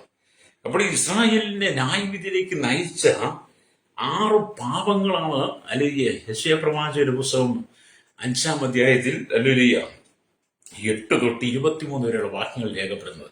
അതിൽ ഒന്നാമത്തെ പാപം എന്താ? മറ്റാർക്കും സ്ഥലം കൊടുക്കാതെ തങ്ങൾക്ക് മാത്രം ദേശത്ത് പാർത്താൽ മതി എന്നുള്ള നിർബന്ധം 8-ാം വാക്യത്തിൽ കാണാൻ കഴിയും. മറ്റാർക്കും ഇടം കൊടുക്കത്ത്, ഞങ്ങൾ മാത്രം മതി ഞങ്ങളുടെ ദേശത്ത്, ഞങ്ങൾ മാത്രം, നിങ്ങളുടെ ആവശ്യമില്ല, ഞങ്ങൾ മാത്രം മതി എന്നുള്ള അഹങ്കാര മനോഭാവത്തോടു കൂടി പോകുന്നവർ, അത് ദൈവത്തിന്റെ പാപമാണ്. നിങ്ങൾ യെശയ്യാപ്രവചന പുസ്തകം 8-ാം അധ്യായം വായിക്കണം, അല്ലെങ്കിൽ 8-ാം വാക്യം വായിക്കണം. തങ്ങൾ മാത്രം ദേശമത്തി പാർക്കത്തക്കവണ്ണം മറ്റാർക്കും സ്ഥലം ഇല്ലാതോളം വീടോട് വീട് ചേർക്കുകയും വയലോട് വയൽ കൂട്ടുകയും ചെയ്യുന്നവർക്ക് അയ്യോ കഷ്ടമെന്നാണ്. മറ്റുള്ളവരെ ഉൾക്കണം. രണ്ടാമത്തെ കാര്യം എന്തുവാ? മദ്യപാനം സാർവത്രികമായി ക്രൈസ്തവ സമൂഹത്തിൽ വളർന്നു. യെശയ്യാപ്രവാചകന്റെ പുസ്തകം 5-ാമത്തെ വാക്യം എന്താണ് എഴുതിയിരിക്കുന്നത്? അതികാലത്ത് എഴുന്നേറ്റ് മദ്യം തേടി ഓടുകയും വീഞ്ഞു കുടിച്ച് മത്തന്മാരായി സന്ധ്യാസമയത്ത് വൈകി ഇരിക്കുകയും ചെയ്യുന്നവർക്കും അയ്യോ കഷ്ടം. മദ്യം ക്രൈസ്തവ സമൂഹത്തിൽ പെരുകി. എന്നെ കേൾക്കുന്ന ക്രൈസ്തവ സമൂഹത്തോട് പറയാം, നീ മദ്യപിച്ചരുത്, നീ മദ്യപാനം പാടില്ല, മദ്യപാനം നിനക്ക് അറപ്പാ, മദ്യപാനത്തെ നീ തുടരുത്. നീ നിന്റെ മക്കളും നീ നിന്റെ കുടുംബവും മദ്യം നിന്റെ വീട്ടിനകത്ത് കയറ്റരുത്. മദ്യം കുടിച്ച് നീ പള്ളി ചെല്ലരുത്. മദ്യം കുടിച്ചിട്ട് നീ ജനസമൂഹത്തിൽ ഇഴഞ്ഞു നിൽക്കുന്നത്, മദ്യം കുടി നീ മാന്യനാന്ന് പറയരുത്. മദ്യം കുടിച്ചിട്ടല്ല നീ ദൈവത്തെ ആരാധിക്കാൻ ചെല്ലുന്നത്. നിങ്ങൾ കൂടി വരുന്ന കരസ്മാറ്റിക് മീറ്റിങ്ങുകൾ നിങ്ങളുടെ പള്ളിയിലെ അച്ഛന്മാർ പറയുന്ന മിക്കവാറും സന്ദേശം ഞാൻ എന്റെ ചെവി കൊണ്ട് കേൾക്കാറുണ്ട്. എനിക്കത് തോന്നിയിട്ടുണ്ട്, ഈ അച്ഛൻ വിളിച്ചു പറയുന്ന സന്ദേശം ഈ മക്കൾ കേട്ടിരുന്നെങ്കിൽ ഹല്ലേലൂയ. അറിവില്ലാതെ കൊണ്ട് നിങ്ങൾ പരിജ്ഞാനത്തിൽ വളരുന്നില്ല. സ്തോത്രം. ക്രൈസ്തവൻ കള്ളുകുടിക്കരുത്. പെന്തക്കോസുകാരൻ കള്ളുകുടിക്കരുത്. പെന്തക്കോസിലും കള്ളുകുടിക്കുന്നവരുണ്ട് കേട്ടോ. ഹല്ലേലൂയ. വേർപെട്ട കൂട്ടങ്ങളൊക്കെ പറഞ്ഞാലും പെന്തക്കോസിനും കള്ളുകുടിക്കുന്നുണ്ട്. ഹല്ലേലൂയ. അപ്പം നിങ്ങൾ പെന്തക്കോസുകാർക്ക് കേൾക്കുമ്പോൾ എന്നോട് പുച്ഛം തോന്നിയാലും വലിയ കുഴപ്പങ്ങളൊന്നുമില്ല. ഉള്ളത് പറയാതിരിക്കാൻ പറ്റത്തില്ലല്ലോ. പ്രൈസ്. സിഗരറ്റ് വലിക്കരുത്, പുക വലിക്കരുത്, കഞ്ചാവ് വലിക്കരുത്, ജലസടിക്ക് ഏർപ്പെടി തിന്നരുത്, എണ്ണ തുടങ്ങി തിന്നരുത്, മറ്റ് ലഹരി ഒന്നും ഉപയോഗിക്കരുതെന്ന്, മുറുക്കരുത്, പുകല വായി വെക്കരുത്. ലരിക തുളസിപ്പാക്കതിൽ വഴിയിൽ നിന്ന് കിട്ടുന്ന മുറുക്കാൻ വാങ്ങി ചവച്ച് തുപ്പരുത്. ഇതിന്റെ പല്ലും ചൂണ്ടും നാവും ചുമപ്പിക്കരുത്. ദൈവം തന്ന ചുണ്ടുകൾ കൊണ്ട് നീ സിഗരറ്റ് വലിച്ച് ഊതിവിടുവാനില്ല. ദൈവം തന്ന ചുണ്ടും വായും കൊണ്ട് കള്ളു കുടിക്കുവാനില്ല. ദൈവം തന്ന വായും ചുണ്ടും ചീത്ത പറയാനല്ല. ദൈവം തന്ന ചുണ്ടും നാവും നിന്റെ അതരം കൊണ്ട് നീ ദൈവത്തെ മഹത്വപ്പെടുത്തണം. ബാറിൽ ചെന്നാലും കള്ളുഷാപ്പിൽ ചെന്നാലും വലിയ സ്തോത്രം. അല്ലെങ്കിൽ ക്രൈസ്തവരുടെ വലിയ സമൂഹത്തെ തന്നെയാണ് കാണുന്നത്. വലിയ സ്തോത്രം. മാനസാന്തരപ്പെട്ട് മടങ്ങി വരണം കേട്ടോ. നിത്യതയ്ക്ക് വേണ്ടി നീ ഒരുങ്ങണം. ഹല്ലേലൂയ. അപ്പൊ ഇതാണ് കള്ളു കുടിച്ച്, അല്ലെ കള്ളുകൊണ്ട് ആറാട്ട്. ബീവറേജിന്റെ ഒക്കെ പഠിക്കാൻ പോയി നോക്കാമെങ്കിൽ ക്രൈസ്തവരായിരിക്കുന്ന അച്ചായന്മാര് ബൈക്ക് നിർത്തി, കാറ് നിർത്തി, ഭാര്യ മക്കളെയൊക്കെ ബീവറേജിന് മുമ്പിൽ നിർത്തിയിട്ട് ക്യൂവിൽ പോയി നിൽക്കുന്ന കാണാൻ കഴിയും. ഹല്ലേലൂയ. എന്ത് അന്തസ്സാണ് നിനക്കുള്ളത്, എന്ത് മാന്യത നിനക്കുള്ളത്. പരിജ്ഞാനമില്ലാത്തത് കൊണ്ടാണ് ഭാര്യയെ കൊണ്ടുവന്ന് ബീവറേജിന് മുമ്പിൽ നിർത്തിയിട്ട്, മക്കളെ കൊണ്ട് ബീവറേജിന് മുമ്പിൽ നിർത്തിയിട്ട് നീ അവിടെ കയറി മദ്യം വാങ്ങി ഇറങ്ങി വരുന്നത് നിനക്ക് പരിജ്ഞാനമില്ലാത്തത് കൊണ്ടാണ്. അത് നിന്റെ വീട്ടിൽ കൊണ്ടുവച്ച് നിന്റെ ഭാര്യയ്ക്കും കൊടുത്ത്, മക്കൾക്കും കൊടുത്ത്, അപ്പനും അമ്മയ്ക്കും കൊടുത്ത് നീ കുടിക്കുന്നതും പരിജ്ഞാനമില്ല. എന്നിട്ടാണ് നീ ക്രിസ്ത്യാനിയെന്ന് പറയുന്നത്. പ്രൈസ് അല്ലേ? അതുകൊണ്ടാണ് വെളിപ്പാട് പുസ്തകത്തിൽ നമ്മൾ 21:8 വായിച്ചത്. മദ്യപാനി ഒരിക്കലും ദൈവരാജ്യം അവകാശമാക്കിയില്ലെന്ന് ഹല്ലേലൂയ സ്തോത്രം വേദപുസ്തകത്തിലുണ്ട്. ഗലാത്യലേഖനം 5:18 തൊട്ട് താഴോട്ട് വായിച്ചു വരുമ്പോൾ ജഡത്തിന്റെ പ്രവർത്തികളും ആത്മാവിന്റെ പ്രവർത്തികളും കാണാം. അതുപോലെ സ്തോത്രം കൊരിന്ത്യലേഖനമൊക്കെ വായിച്ചാൽ നിങ്ങൾക്ക് കാണാൻ കഴിയും. പ്രൈസ് നമുക്ക് ദൈവരാജ്യം. അതുകൊണ്ട് കർത്താൻ ജയിക്കുന്നവൻ ഈ ലോകത്തെ ജയിക്കണം. ഈ ലോകത്തിന്റെ സുഖരൂപങ്ങളെ, പാപസ്വഭാവങ്ങളെ, മദ്യത്തിനെ, മയക്കുമരുന്നിനെ, ഇതൊക്കെ ജയിക്കണം. ഗർഭപാത്രത്തിൽ വെച്ചുള്ള കുലപാതകം, നമ്മുടെ കുട്ടികളൊക്കെ ഈ കാലങ്ങളിൽ അധികം അബോർഷൻ ചെയ്ത് ഹോസ്പിറ്റലുകളിൽ ഭയങ്കര തിരക്ക്. അല്ലെങ്കിൽ ഗർഭസ്ഥ ശിശുവിനെ കൊല ചെയ്യുക. എന്നിട്ട് നീ പള്ളിയിൽ വന്നാൽ, അല്ലെങ്കിൽ നീ സഭയിൽ വന്നാൽ നിനക്ക് നിത്യതയിൽ എത്താൻ കഴിയില്ലെന്ന്. എന്നിട്ട് ഞാൻ പറഞ്ഞു, തൂങ്ങി മരിച്ചവൻ ശാപഗ്രസ്തൻ, അവനും നിത്യത കിട്ടത്തില്ല. കള്ളു കുടിച്ച് രാവിലെ എഴുന്നേറ്റ് പള്ളി വന്നാൽ നിനക്ക് നിത്യരാജ്യം കിട്ടത്തില്ല, ദൈവരാജ്യം കിട്ടത്തില്ല. ആൾക്കാരുടെ മുമ്പിൽ വന്ന് നിൽക്കാം. അല്ലേലിയ. അതുകൊണ്ട് ലോകത്തിൽ നിന്ന് വേർപെട്ടിരിക്കണം. പ്രൈസ് അല്ലേലിയ. ലോകത്തിൽ നിന്ന് ദൈവം നമുക്ക് തന്നിരിക്കുന്ന അവസരങ്ങൾ പ്രയോജനപ്പെടുത്തണം. അല്ലേലിയ. കർത്താവ് അരുത് എന്ന് പറഞ്ഞിരിക്കുന്നത് മുഴുവൻ നീ വേണ്ടെന്ന് വെക്കണം. കുടുംബത്തിന്റെ ശാപങ്ങൾ മാറാൻ, പാപങ്ങൾ മാറാൻ വേണ്ടി, കുടുംബത്തിന്റെ ബന്ധന ഒഴിയാൻ വേണ്ടി, കുടുംബത്തിന്റെ കഷ്ടത ഒഴിയാൻ വേണ്ടി നീ എന്തെല്ലാമാണ് ചെയ്യുന്നത്. പക്ഷെ എന്നിട്ട് ഇതിന് പ്രയോജനപ്പെട്ടോ? ഒന്നും പറയുന്നത്. കാരണം നിങ്ങൾ മാനസാന്തരപ്പെട്ടില്ല. അതുകൊണ്ടാണ് കർത്താവ് പറഞ്ഞത് അല്ലേലിയ, മദ്യപാനം മാറ്റിക്കളയണം. അപ്പൊ മൂന്നാമത്തെ കാര്യം എന്താ? ശിക്ഷണ നടപടി കൈക്കൊള്ളുന്ന കാര്യത്തിൽ ദൈവത്തെ വെല്ലുവിളിക്കും, അവനെ പരിഹസിക്കുകയും ചെയ്യും. പള്ളിയിൽ എന്തെങ്കിലും അച്ഛന്മാർ കർശനമായിട്ട് പറഞ്ഞാൽ, പള്ളി പാസ്റ്റർമാരെ കർശനമായിട്ട് പറഞ്ഞാൽ അതിനെ പുരോഹിതനെ വെല്ലുവിളിക്കും, അതിനെ പാസ്റ്റർ വെല്ലുവിളിക്കും. ഇല്ല, നമുക്കറിയാം പള്ളിയുടെ ഇടവക വികാരിയെ വിശ്വാസികൾ തമ്മിൽ കൂട്ടമായിട്ട് തല്ലുന്ന കാഴ്ചകൾ നമ്മൾ കണ്ടില്ലേ? പള്ളിയിലെ പാസ്റ്റർ കൂട്ടമായിട്ട് തല്ലുന്ന നമ്മൾ കണ്ടില്ലേ? ലേരിയ. എന്താണിതൊക്കെ? ശിക്ഷണ നടപടി. തെറ്റ് കാണിക്കുമ്പോൾ അവർ ചൂണ്ടിക്കാണിക്കും, തെറ്റ് ചെയ്യുമ്പോൾ ചൂണ്ടിക്കാണിക്കുമ്പോൾ തെറ്റാണെന്ന് മനസ്സിലാക്കി ആ തെറ്റിനെ തിരുത്തി പരിജ്ഞാനത്തോടെ മടങ്ങി വരുവാൻ നിന്നെ ഉപദേശിക്കുമ്പോൾ നീ അത് ഉൾക്കൊള്ളാൻ കഴിയണം. അല്ലാതെ നീ തെറ്റ് തിരുത്തി തരുന്ന പുരോഹിതന്മാർക്കെതിരെ കയ്യും കാലും കുഴിവെടുത്തുകൊണ്ട് വന്ന് നിന്റെ വായിലെ അസഭ്യം ബാക്കി വിളിച്ചു പറഞ്ഞ് അവർക്കെതിരെ പടപൊരുന്നതല്ല ക്രൈസ്തവ ജീവിതം. കേട്ടോ, പ്രൈസലോ. ക്രൈസ്തവ ജീവിതം ക്രിസ്തുവിന് പ്രസാദമായതാണ്. പ്രൈസലോ. അപ്പൊ ശിക്ഷണ നടപടികളെ കുറിച്ച് നിന്നോട് പറയുമ്പോൾ അത് നിന്റെ ഭാഗത്ത് തെറ്റുണ്ടെങ്കിൽ നീ പൂർണ്ണമായിട്ട് 100% അംഗീകരിക്കണം. പ്രൈസലോ. അല്ലേലിയ. നാലാമത്തെ കാര്യം എന്താണ്? അല്ലേലിയ. നീതിശാസ്ത്രം തലതിരിക്കുന്നു. നീതിശാസ്ത്രം തലതിരിയും. ദൈവം നമുക്ക് തന്നിരിക്കുന്ന നീതിയുടെ വചനത്തെ എല്ലാം തലതിരിച്ച് പ്രസംഗിക്കുക, വ്യാജമാക്കി പ്രസംഗിക്കുക, അതിനകത്ത് കൂട്ടുചേർക്കുക, മായം ചേർത്തിട്ട് സംസാരിക്കുക, ഒരുതരം ചുമരിന് വെള്ളം പൂശുന്നത് പോലെ നീതിശാസ്ത്രത്തെ തലതിരിഞ്ഞ് പ്രസ്താവിച്ച് ദൈവജനത്തെ തകർക്കുന്ന ശുശ്രൂഷകന്മാർ സഭയ്ക്കകത്ത് വിരകുന്നു. ലേവിയ സ്തോത്രം. നീതിശാസ്ത്രത്തെ തലതിരിഞ്ഞ്. ആറാമത്തെ കാര്യം, അഞ്ചാമത്തെ കാര്യം, തങ്ങൾക്ക് തന്നെ ജ്ഞാനികളും വിവേകികളും എന്ന് തോന്നുന്നു. 5:21 തങ്ങൾക്ക് ജ്ഞാനികളും വിവേകികളും. ഇന്നത്തെ നല്ലൊരു ശതമാനം ഞങ്ങൾ തന്നെ ജ്ഞാനികളും വിവേകികളും എന്ന് പലരും പറഞ്ഞു നടക്കുക. ഞങ്ങളാണ് ജ്ഞാനികളും വിവേകികൾ. ഞങ്ങളോളം അറിവുള്ള വേറെ ആരുമില്ല. ഞങ്ങളോളം വിദ്യാഭ്യാസ യോഗ്യത ഞങ്ങൾക്കെല്ലാം അറിയാം. പല വീട്ടിൽ ഞങ്ങൾക്കെല്ലാം അറിയാൻ കേട്ടോ, ഞങ്ങൾക്കിതൊന്നും വേണ്ട. നിനക്കെല്ലാം അറിയാവുന്നത് കൊണ്ടാണല്ലോ നിന്റെ ഭർത്താവ് മദ്യഷാപ്പിൽ നിൽക്കുന്നത്. നിനക്കെല്ലാം അറിയാവുന്നതുകൊണ്ടാണല്ലോ നിന്റെ മക്കൾ തല്ലുകൂട്ടാൻ പോകുന്നത്. നിനക്കെല്ലാം അറിയാവുന്നതുകൊണ്ടാണല്ലോ നിന്റെ മക്കൾ ലഹരിക്ക് അടിമയായി മാറിയത്. എന്നിട്ട് ഇവൻ പറയാ ഞങ്ങൾക്കെല്ലാം അറിയാം. ഓ, എന്താ അറിയാവുന്ന നീ പറയുന്നേ? എല്ലാം നിനക്കറിയാമായിരുന്നു നീ വിശുദ്ധിയോടെ ജീവിച്ചേനെ. വിശുദ്ധിക്ക് നീ പ്രാധാന്യം കൊടുത്തത്. നിനക്ക് ഒന്നും അറിയത്തില്ലാത്തതുകൊണ്ടാണ് നീ അശുദ്ധി കിടക്കുന്നത്. എന്നിട്ട് പറയും ഞങ്ങൾക്കെല്ലാം അറിയാം. അതുകൊണ്ടാണ് യശയ്യാ പറയുന്നത്, യശയ്യാ പ്രവചന 5:21 എന്താണ് പറയുന്നത്? ഹല്ലേലൂയ. അവിടെ പറയുകയാണ് സ്തോത്രം. ഹല്ലേലൂയ. അവിടെ ഇങ്ങനെയാണ് പറയുന്നത്, ഞങ്ങൾക്ക് തന്നെ ജ്ഞാനികളായും സ്തോത്രം തങ്ങൾക്ക് തന്നെ വിവേകികളായി തോന്നുന്നവർക്ക് അയ്യോ കഷ്ടം. വീഞ്ഞു കുടിപ്പാൻ വീരന്മാരും മദ്യം കലർത്തുവാൻ ശൂരന്മാരുമായുള്ളവരെ സമ്മാനം വാങ്ങി ദുഷ്ടനെ നീതീകരിക്കുകയും നീതിമാന്റെ നീതിയെ ഇല്ലാതാക്കുകയും ചെയ്യുന്നവർക്ക് അയ്യോ കഷ്ടം. ക്രൈസ്തവൻ യെശയ്യാ പ്രവാചകന്റെ പുസ്തകം 5-ാം വായിക്കണം. നിന്റെ അയ്യോ കഷ്ടം നിനക്ക് മനസ്സിലാവും. ഹല്ലേലൂയ. നീ എവിടൊക്കെ അയ്യോ കഷ്ടമെന്ന് നിനക്ക് പറയാൻ പറ്റുമെന്നറിയാം.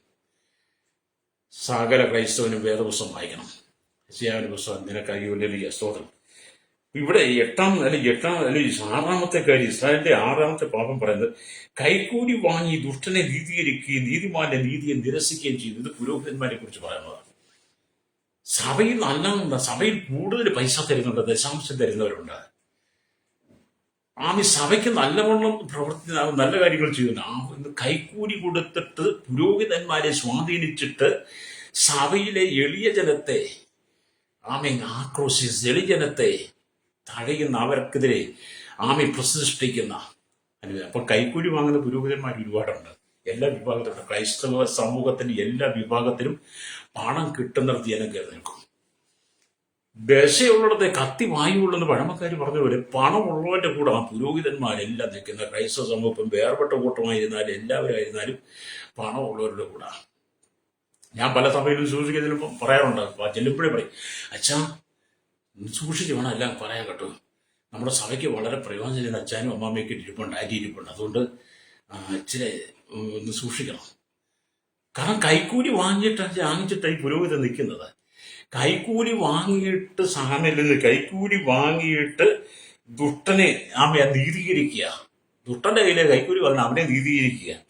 നീതിമാന്റെ നീതിയെ നിരസിക്കുകയും ചെയ്യുക. ഇത് പൈസ തരുന്നവർ, സഭയ്ക്കകത്ത് പൈസ തരുന്നവരെ നമ്മളിപ്പോൾ ഉയർത്തിപ്പെടണം. അമ്മാമ തന്നാൽ, അച്ചാച്ചൻ തന്നാൽ, ആന്റി തന്നാൽ നമ്മൾ അവരെ ഉയർത്തിപ്പെടണം. നീതിമാനായവരെ നമ്മൾ നിരസിക്കണം. ഫ്രൈസോ അങ്ങനെ ഒത്തിരി സഭയിൽ പറയാറുണ്ട്. ഇന്നും അത് തന്നെ ആവർത്തിക്കുക സഭയിൽ ചെല്ലും കേട്ടോ. അച്ഛാ അവരൊക്കെ നമുക്ക് സഭയ്ക്ക് കൊണ്ട് വലിയ കാര്യങ്ങൾ ചെയ്യുന്നതാണ്. അച്ഛാ എനിക്കൊരു വിസയുടെ കാര്യം അമ്മാമ്മ പറഞ്ഞിട്ട്, ആന്റി പറഞ്ഞിട്ടുണ്ട്, വിദേശം വിളിച്ചിട്ടുണ്ട്. അതുകൊണ്ട് അച്ഛൻ്റെ വാക്കുകൾ കൈക്കൂലി വാങ്ങാതെ നീ ശുശ്രൂഷിക്കണം. ആരുടെയും നന്മ കണ്ട് നീ ശുശ്രൂഷിക്കരുത്. അല്ലേരിയ ആരെ നീ സഭയിൽ പൊക്കി പറയരുത്, ഉയർത്തി പറയരുത്. നിന്റെ സഭയ്ക്കകത്ത് ഇരിക്കുന്ന 500 വിശ്വാസി ഉണ്ടെങ്കിൽ 500 പേരെ ഒരുപോലെ കാണാൻ കഴിയുന്നവനാണ് യഥാർത്ഥ പുരോഹിതൻ. യേശുക്രിസ്തു ഈ ഭൂമിയിൽ ആയിരുന്നപ്പോൾ യേശുക്രിസ്തുവിന്റെ ശുശ്രൂഷയുടെ അനുഭവത്തിൽ യേശു പോകുന്ന കൂട്ടത്തിൽ വലിയ പുരുഷാരമായി അനുഗമിച്ചു എന്നുള്ളതാണ്. വലിയ പുരുഷാരം യേശുവിനെ അനുഗമിച്ചു. ആരോടും മുഖപക്ഷം കാണിച്ച യേശുവിന്റെ അരികിൽ വന്നവര് അവിടെ ആരും യേശു പറഞ്ഞില്ല, അയ്യോ എനിക്ക് പത്രോസ് ഒരുപാട് നന്മ ചെയ്തിട്ടുണ്ട്, യോഹന്നാൻ ഒരുപാട് നന്മ ചെയ്തിട്ടുണ്ട്, നയിലെ വിധവയുടെ മകനെ സൗഖ്യമാക്കിയിട്ട് അവളെ എനിക്ക് ഒരുപാട് നന്മ ചെയ്തിട്ടുണ്ട്, രക്തസാമക്കാരിയായ സ്ത്രീ എനിക്ക് ഒരുപാട് നന്മ. അങ്ങനൊന്നും യേശു പറഞ്ഞില്ല പ്രിയ സ്നേഹിത. യേശു എല്ലാവരും ചേർത്ത് അവന് മുഖപക്ഷമില്ലായിരുന്നു. ഇന്നത്തെ സഭയ്ക്കകത്ത് ക്രൈസ്തവ സമൂഹം മുഖപക്ഷമാണ്. അല്ലെങ്കിൽ കൈക്കൂലി വാങ്ങിയിട്ട് ദുഷ്ടനെ തന്നെ നീതീകരിക്കുന്ന പ്രസംഗം. പാപം ചെയ്തിട്ട് ദൈവസഭയ്ക്കകത്ത് വന്നിരുന്നിട്ട് ആ പാപത്തെ മറച്ചു വെച്ചുകൊണ്ട് പ്രസംഗിക്കുന്നവർ. ലേലിയ വ്യഭിചാരക്കുറ്റത്തിൽ വീണ ഇടയന്മാർ സഭയ്ക്കകത്ത് എഴുന്നേറ്റ് വീറോടെ വാശിയോടെ നിന്ന് ചങ്ക് വിരിച്ചെന്ന് പ്രസംഗിക്കുന്ന കിടിലം പ്രസംഗങ്ങൾ. ലേലിയ വ്യഭിചാരം ചെയ്തിട്ടും വ്യഭിചാരക്കുറ്റത്തിൽ വീണിട്ട് സമൂഹം അറിഞ്ഞിട്ടും വ്യഭിചാരത്തെ മറച്ചു വെച്ചുകൊണ്ട് വ്യഭിചാരം ചെയ്തവരോട് കൂടെ സഭയ്ക്കകത്തിരുന്ന് കൈക്കൂലി വാങ്ങിയിട്ട് പണം വാങ്ങിയിട്ട് ദുഷ്ടനെ നീതീകരിച്ചുകൊണ്ട് അത്യുഗ്രമായ പ്രാസത്തോടുകൂടി പ്രസംഗം നടത്തുന്ന അനവധി വീരശൂര പരാക്രമികൾ സഭയ്ക്കകത്തുണ്ട്, ക്രൈസ്തവ സമൂഹത്തിനകത്തുണ്ട്. അല്ലേരിയ അതല്ല വിശ്വാസം. ഫ്രൈസ് അതുകൊണ്ടാണ് വെളിപ്പാട് പുസ്തകത്തിൽ യോഹന്നാൻ പറയുന്നത്, യേശുക്രിസ്തു യോഹന്നാനോട് സംസാരിച്ചത്, ജയിക്കുന്നവന് ഇത് അവകാശമായി ലഭിക്കും, ഞാൻ അവന്റെ ദൈവവും അവൻ എനിക്ക് മകനുമായിരിക്കുമെന്ന്. അവൻ വെളിപ്പാട് ദിവസം 21:7 നമ്മൾ വായിച്ച് വരുമ്പോൾ അതിന്റെ 1 തൊട്ട് 6 വരെ വാക്യം കൂടെ വായിക്കണം. എന്നിട്ട് 8-ാം വാക്യം വായിക്കണം. ലേലിയ രക്തം ചെയ്യും. പ്രീസറോ മാനസാന്തരപ്പെട്ട് മടങ്ങുന്ന കാലം എന്റെ അന്ത്യത്തിലേക്ക് നീങ്ങിക്കൊണ്ടിരിക്കുന്നു. ഇനി അധികമൊന്നുമില്ല, ഏത് സമയത്തും മരണം വരും. ഇങ്ങനെയൊക്കെ നമ്മൾ സംസാരിച്ചാല് അല്ലേരിയ നമ്മളെ ആർക്കും ഇഷ്ടമില്ലാതെ വരും. അല്ലേരിയ സ്തോത്രം. ഒരിക്കലും ഒരു സഭയിൽ ചെന്നോ പറഞ്ഞു വിശുദ്ധിയെക്കുറിച്ച് പ്രസംഗിക്കരുത് പറഞ്ഞു, വിശുദ്ധിയെക്കുറിച്ച് പറയരുത് പറഞ്ഞു. കാരണം വിശുദ്ധിയെക്കുറിച്ച് പറയാതിരിക്കും സഭയ്ക്കകത്ത് ഇരിക്കുന്ന ഒരു അശുദ്ധി. അതുകൊണ്ട് അശുദ്ധി സഭയ്ക്കകത്തുണ്ടെങ്കിൽ വിശുദ്ധൻ ആ സഭയ്ക്കകത്ത് ചെന്നാൽ അവൻ അശുദ്ധിയെ വെളിപ്പെടുത്തും. രക്തം ചെയ്യും. പ്രൈസലോട് അല്ലേലിയ. രഹസ്യ പാപങ്ങൾ, സ്വമേധ പാപങ്ങൾ, മറഞ്ഞിരിക്കുന്ന പാപങ്ങൾ, മറച്ചു വെച്ചിരിക്കുന്ന തെറ്റുകൾ മൂടി വെച്ചുകൊണ്ട് വന്നിരുന്ന് പ്രാർത്ഥിക്കുന്ന സഹോദര സഹോദരി, നിനക്ക് ദൈവരാജ്യം അവകാശമാക്കാൻ കഴിയില്ല. ലംഘനം ശ്രമിച്ചും പാപം മറച്ചും കിട്ടിയവനാ ഭാഗ്യവാനെന്ന് സംഗീതം 32:1 വായിക്കുന്നുണ്ട്. യഹോവ അകത്യം കണക്കിടാതെയും ആത്മാവിൽ കപടമില്ലാതെയും ഇരിക്കുന്ന മനുഷ്യൻ ഭാഗ്യവാൻ. വായിച്ച് മാനസാന്തരപ്പെടണം. സദൃശവാക്യം 28:10 ലംഘനം മറച്ചു വെക്കുന്നവന് ശുഭം വരികയിൽ അവ ഏറ്റുപറഞ്ഞ് ഉപേക്ഷിക്കുന്നവരോ കരുണ ലഭിക്കും. രക്തം ചെയ്യും. നിനക്ക് സ്വർഗത്തിൽ പോകാൻ ആഗ്രഹമെങ്കിൽ മാനസാന്തരം മടങ്ങി വരണം. അല്ല ഇവിടെ ജീവിച്ച് ഇവിടെ തിന്നു കുടിച്ച് പിളച്ചു മതിച്ച് വീണു എഴുന്നേറ്റും ഉരുണ്ടും മറിഞ്ഞും കിടന്ന് ഉരുണ്ടും ഒക്കെ ഈ ചെളിക്കുണ്ടിലൂടെ ഈ ചണ്ടിക്കുമ്പാരത്തിലാണ് നീ ജീവിക്കാൻ ആഗ്രഹിക്കുന്നെങ്കിൽ നിനക്ക് ഒരുക്കി വെച്ചിരിക്കുന്ന പാതാളമാണ്. പ്രൈസലോട് മാനസാന്തരം തുടങ്ങുക. ഇന്നത്തെ കാലഘട്ടത്തിൽ ക്രൈസ്തവ സമൂഹത്തിനകത്ത് ഒരുപാട് മീറ്റിംഗ് ഉണ്ട്. അല്ലേലിയ നിങ്ങൾ ഈ ശാലൻ ടി വി ഒക്കെ കാണാറുണ്ടല്ലോ അല്ലേ? ശാലൻ ടി വി ഒക്കെ അതൊക്കെ നിങ്ങളുടെ വീട്ടിൽ വെക്കണം. പവർ വിഷനൊക്കെ വെക്കണം. അല്ലിയ ഹാർവെസ്റ്റൊക്കെ വെക്കണം. അല്ലേലിയ സ്തോത്രം. അതൊക്കെ വെച്ചിട്ട് അതിനകത്ത് ഒരുപാട് കർത്താവിന്റെ അഭിഷക്തന്മാരെ ദൈവത്തിനെ പ്രസംഗിക്കുന്നുണ്ട്. ലേലിയ കേൾക്കാൻ നമുക്ക് നല്ല സന്തോഷം തോന്നുന്ന, ജീവിതം ക്രമീകരിക്കാൻ തോന്നുന്ന, ജീവിതം ശുദ്ധീകരിക്കാൻ തോന്നുന്ന, ഈ ലോകത്തിൽ വേർപെട്ട് വിശുദ്ധി ജീവിക്കണമെന്ന് നമ്മളെ ഉത്തേജിപ്പിക്കുന്ന, നമുക്ക് ശക്തമായി ദൂത് നൽകുന്ന അനവധി ശുശ്രൂഷകരെ ഇങ്ങനെയുള്ള TV പ്രഭാഷകരിൽ കൂടെ കാണാൻ കഴിയും. Praise the Lord. ഞാനിത് പറയുന്നതിന്റെ കാരണം നമ്മൾ മാനസാന്തരപ്പെടാൻ വേണ്ടിയിട്ടാണ്. ലോകം മുഴുവൻ ക്രൈസ്തവർ വളർന്നു എന്ന് പറയുമ്പോൾ അവരെ ക്രൈസ്തവർ തങ്ങളെ തന്നെ പരിശോധിക്കണം. ഞാനൊരു ക്രൈസ്തവനായിട്ട് ഇരിക്കാനുള്ള യോഗ്യത എനിക്കുണ്ടോ? ഞാനൊരു ക്രൈസ്തവ വിശ്വാസിയാണോ? യേശുവിനെ അനുഗമിക്കുന്നവരാണോ? ഹല്ലേലൂയ. അതോ യെശയ്യാ പ്രവാചകൻ പറഞ്ഞതുപോലെ ഏതെങ്കിലും കാര്യത്തിൽ ഞാൻ വീണ് പോയിട്ടുണ്ടോ? ഹല്ലേലൂയ. മനസ്സിലാക്കണം കേട്ടോ. അതുകൊണ്ട് ദൈവത്തിന്റെ വചനം പറയുന്നത്, ഹല്ലേലൂയ, ഹോശേയുടെ പുസ്തകം ഹല്ലേലൂയ 4-6 വരുമ്പോൾ കാണുന്നത്, പരിജ്ഞാനമില്ലാകിയാൽ എന്റെ ജനം നശിച്ചു പോകുന്നു, പരിജ്ഞാനം ത്യജിക്കൊണ്ട് നീ എനിക്ക് പുരോഹിതനാകയിരിക്കാതെ വണ്ണം ഞാൻ നിന്നെയും ത്യജിക്കും. നീ നിന്റെ ദൈവത്തിന്റെ ന്യായപ്രമാണം മറന്നു കളഞ്ഞതുകൊണ്ട് ഞാനും നിന്റെ മക്കളെ മറക്കും. പുരോഹിതനും വിശ്വാസി ഒരുപോലെ. പുതിയ നിയമസഭയ്ക്കകത്ത് എല്ലാവരും രാജകീയ പുരോഹിത വർഗമാണ്. അതിൽ ദൈവം സഭയ്ക്ക് ഇടയന്മാരെ വെച്ചിട്ടുണ്ട്. അപ്പോൾ തന്നെ വിശ്വാസികളും രാജകീയ പുരോഹിത വർഗമാണ്. ഹോശേയ പ്രവാചകൻ പറഞ്ഞ വചനം നമ്മൾ വായിക്കണം. എന്താണ്? പരിജ്ഞാനമില്ലാകിയാൽ എന്റെ ജനം നശിച്ചു പോകുന്നു, പരിജ്ഞാനം ത്യജിക്കൊണ്ട് നീ എനിക്ക് പുരോഹിതനായിരിക്കാതെ വണ്ണം ഞാൻ നിന്നെയും ത്യജിക്കും. ഹല്ലേലൂയ. പരിജ്ഞാനം ത്യജിച്ചതുകൊണ്ട് നീ എനിക്ക് പുരോഹിതനായിരിക്കാതെ വണ്ണം ഞാൻ നിന്നെയും ത്യജിക്കും. നിന്റെ സ്തോത്രം ത്യജിക്കും. ഹല്ലേലൂയ. നീ നിന്റെ ദൈവത്തിന്റെ ന്യായപ്രമാണം മറന്നു കളഞ്ഞതുകൊണ്ട് ഞാനും നിന്റെ മക്കളെ മറക്കും. ഇടയൻ കാണിക്കുന്ന കണ്ടും അമ്മ എല്ലാവരും വിശ്വാസി കാണിക്കും. അപ്പനും അമ്മയും കാണിക്കുന്ന കണ്ടും മക്കൾ പോകും. അതുകൊണ്ട് സഭയുടെ ഇടയൻ, സഭയുടെ പുരോഹിതൻ ദൈവത്തിന് വിശുദ്ധിയുള്ളവനായിരിക്കണം. ലോകത്തിൽ നിന്ന് വേർപെട്ടവനായിരിക്കണം, ലോകത്തിൽ നിന്ന് വേർതിരിക്കപ്പെട്ടവനായിരിക്കണം. ഹല്ലേലൂയ. വേർപാടും വിശുദ്ധി അവരുടെ ജീവിതത്തിൽ ഉണ്ടായിരിക്കണം. പരിജ്ഞാനം നഷ്ടപ്പെട്ട് ദൈവനാമത്തെ ദുഷിച്ച്, ദൈവനാമത്തെ ത്യജിച്ച്, ദൈവത്തിന്റെ ന്യായപ്രമാണത്തെ മറന്നു കളഞ്ഞിട്ട് നാം ശുശ്രൂഷ ചെയ്ത ദൈവം നമ്മുടെ മക്കളെയും മറക്കും. ഹല്ലേലൂയ. സ്തോത്രം. അതുകൊണ്ട് പരിജ്ഞാനമില്ലാതെ എന്റെ ജനം നശിച്ചു പോകുന്ന വചനം പറയുക. അപ്പം ദൈവമക്കൾക്ക് ദൈവം ജ്ഞാനം അത്യാവശ്യമായി നൽകിയിരിക്കുക. ദൈവമക്കൾക്ക് ദൈവം അധികമായി ജ്ഞാനം നൽകുന്നു. എന്ത് ലോകം, ജഡം, പിശാച് എന്നിവയോട് പോരാടുമ്പോൾ അതിൽ നിന്നും ജയം പ്രാപിക്കുവാൻ വേണ്ടിയിട്ടാണ് ദൈവം നമുക്ക് ദൈവികമായ ജ്ഞാനം തരുന്നത്. ഹല്ലേലൂയ. ലോകവും ജഡവും നിങ്ങളെ അതിജീവിക്കാത്ത വിധം, ലോകവും ജഡവും നിങ്ങളെ അതിജീവിക്കാത്ത വിധം കാത്തുകൊള്ളുവാനുള്ള ജ്ഞാനം. ഹല്ലേലൂയ. ഹല്ലേലൂയ. ഈ ലോകവും ജഡവും നിങ്ങളെ അതിജീവിക്കാത്ത വിധം കാത്തുകൊള്ളുവാനുള്ള ജ്ഞാനം നിങ്ങൾക്ക് ആവശ്യമാണ്. സാത്താന്റെ തന്ത്രങ്ങളെ കുറിച്ച് അറിഞ്ഞ് അവൻ നിങ്ങളെ ഗോതമ്പ് പോലെ പാറ്റിക്കളയാൻ ഒരുങ്ങുമ്പോൾ, ഹല്ലേലൂയ, സ്തോത്രം, അഗ്നിയമ്പുകളെ മുറിക്കുന്നത് പോലെ നിങ്ങളെ തകർത്ത് കളയാൻ ഒരുങ്ങുമ്പോൾ, ഹല്ലേലൂയ, നിങ്ങൾ മാനസാന്തരപ്പെടണം. Praise the Lord. സാത്താൻ നിങ്ങളെ ഗോതമ്പ് പോലെ മാറ്റിയിട്ടതിന് അനുവാദം ചോദിച്ചത് പത്രോസ് പറയുന്ന പോലെ നിങ്ങളെ പാപത്തിലേക്ക് വീഴ്ത്തുവാൻ വേണ്ടിയിട്ട് സാത്താൻ ഈ അനുദിനം നിങ്ങൾക്കെതിരെ വാതു കെട്ടിക്കൊണ്ടിരിക്കുക. നിങ്ങളെ നടത്തിക്കളും ദൈവത്തിന്റെ മുന്തിരിത്തോട്ടമാകുന്ന സഭയ്ക്കകത്തുനിന്നെ മാറ്റി നിന്നെ കൊണ്ടുവന്ന് ഈ പള്ളിയിൽ ചെന്ന് നിൽക്കേണ്ട സമയത്ത് ബിയൂറേജിന് മുമ്പിൽ പോയി നിൽക്കാൻ പിശാചിനെ കൂട്ടിക്കൊണ്ടു പോകുന്നു. നീ പള്ളിയിൽ പോയി നിൽക്കണം, പള്ളിയിൽ പോയി ആരാധനയ്ക്ക് ഇരിക്കണം, പള്ളിയിൽ പോയി ദൈവത്തെ മഹത്വപ്പെടണം. അതിന് നിന്നെ എന്ത് ചെയ്യും? നീ പള്ളിയിലേക്ക് വരാതിരിക്കാൻ വേണ്ടിയിട്ട് നിന്നെ അവിടുത്തെ കൂട്ടിക്കൊണ്ട് പോയി ചൂടാട്ടുന്ന സ്ഥലത്തും കൂട്ടുകാരിലേക്കും കളിക്കൂട്ടുകാരിലേക്കും കളിവാക്കും പൊട്ടച്ചലും ചീത്തത്തരും പറഞ്ഞിരിക്കുന്ന മുമ്പിലും ഒക്കെ കൊണ്ട് തന്നെ ഇരുത്തി കള്ളിഷാപ്പിലും ബാറിലും ബീബറിലും കൊണ്ട് പിശാചിരുത്തുവന്ന് ഗോതമ്പ് പാറ്റുന്ന പോലെ പിശാചിനെ പാറ്റുവന്ന് അവരുടെ തന്ത്രങ്ങളെ നീ തിരിച്ചറിയണം. ഈ മാനസാന്തരം മടങ്ങി വരണം. പരിജ്ഞാനമില്ലാതെ എന്റെ ജനം നശിച്ചു പോകുന്നു. ഈ വചനം കേൾക്കും നിങ്ങൾക്ക് കൊണ്ട് എത്രമാത്രം ഇഷ്ടപ്പെട്ടു എന്ന് എനിക്ക് അറിയത്തില്ല. എന്നാൽ ഇത് പറയണ്ടേ? ഹല്ലേലൂയ.